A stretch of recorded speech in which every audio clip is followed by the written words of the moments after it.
Assalamualaikum warahmatullahi wabarakatuh.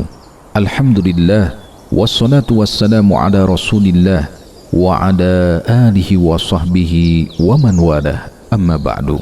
Kaum muslimin yang dirahmati Allah, di antara penyakit lisan yang sangat berbahaya dan banyak tersebar di tengah masyarakat adalah namimah, yaitu mengadu domba. Perbuatan ini sering dianggap ringan, padahal termasuk dosa besar yang dapat merusak hubungan antar manusia. Pengertian namimah pernah dijelaskan secara langsung oleh Rasulullah SAW dalam hadis yang diriwayatkan oleh Imam Muslim.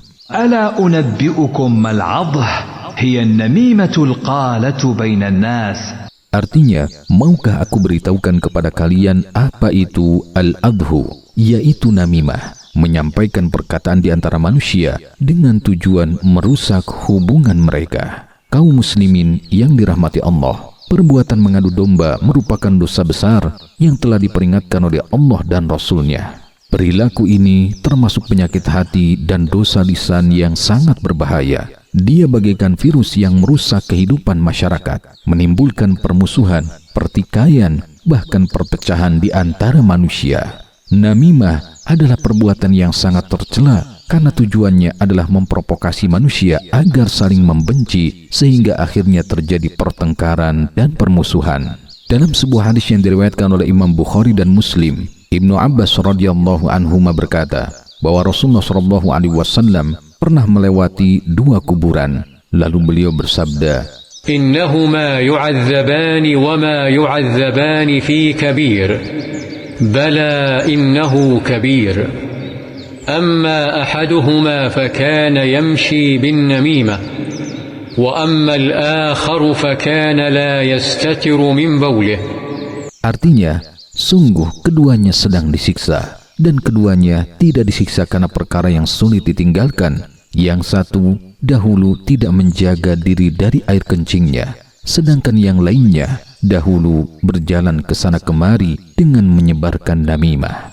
Hadis ini menunjukkan dengan jelas betapa beratnya dosa mengadu domba. Bahkan pelakunya bisa mendapatkan siksa di alam kubur sebelum datangnya hari kiamat. Na'udzubillahi min dzalik. Kaum muslimin yang dirahmati Allah, di zaman sekarang bentuk namimah tidak hanya terjadi melalui ucapan secara langsung. Namimah juga bisa terjadi melalui media sosial, tulisan, berita provokatif, atau berbagai bentuk penyebaran informasi yang bertujuan memecah belah manusia. Banyak orang menyebarkan berita yang belum tentu benar hanya untuk mengejar popularitas, mencari perhatian, atau mendapatkan keuntungan materi. Ada pula yang menjadi penyebar hoaks dan fitnah demi kepentingan tertentu.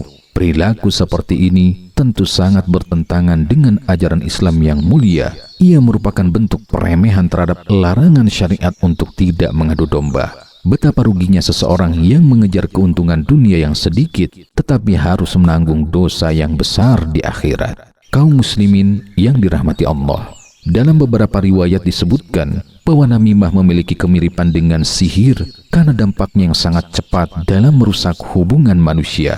Dalam hadis yang telah disebutkan sebelumnya, Rasulullah SAW menyebut namimah dengan istilah al-adhu. Sebagian ulama menjelaskan bahwa istilah ini menunjukkan kemiripan namimah dengan sihir dalam hal dampaknya. Syekh Shalih Al-Fauzan rahimahullah menjelaskan bahwa walaupun pelaku namimah tidak dihukumi kafir seperti penyihir, namun dampak dari perbuatannya bisa sangat besar. Namimah dapat dengan cepat merusak persahabatan, memutuskan hubungan keluarga, dan menghancurkan kasih sayang di antara manusia. Karena itu, orang yang suka mengadu domba termasuk manusia yang sangat buruk. Dia merusak hubungan antara orang-orang yang saling mencintai. Terlebih jika dilakukan di antara sesama kaum muslimin, maka kerusakan yang ditimbulkan menjadi lebih besar karena dapat merusak ukhuwah Islamiyah yang seharusnya dijaga dengan sebaik-baiknya. Jika ukhuwah Islamiyah rusak, maka umat Islam akan menjadi lemah dan mudah dipecah belah oleh musuh-musuh Islam. Inilah salah satu sebab mengapa kita melihat banyak kaum muslimin yang tertindas, sementara umat Islam sendiri tidak mampu bersatu. Oleh karena itu, Rasulullah SAW memberikan ancaman keras kepada pelaku namimah. Dalam hadis riwayat Imam Bukhari disebutkan, Rasulullah SAW bersabda, لا يدخل الجنة قتات. artinya, tidak akan masuk surga orang yang suka mengadu domba. Kaum muslimin yang dirahmati Allah, di antara cara untuk menghindari penyakit namimah adalah dengan menyadari bahwa perbuatan ini bukanlah perkara ringan. Sekecil apapun namimah yang dilakukan, ia dapat mendatangkan murka Allah dan hukuman yang sangat berat. Hendaknya kita juga lebih sibuk memperbaiki kekurangan diri sendiri daripada mencari-cari kesalahan orang lain. Senantiasalah kita bertakwa kepada Allah dan menyadari bahwa setiap ucapan dan perbuatan kita akan dimintai pertanggungjawaban di hadapan Allah kelak. Wallahu a'lam. Wassalamualaikum warahmatullahi wabarakatuh.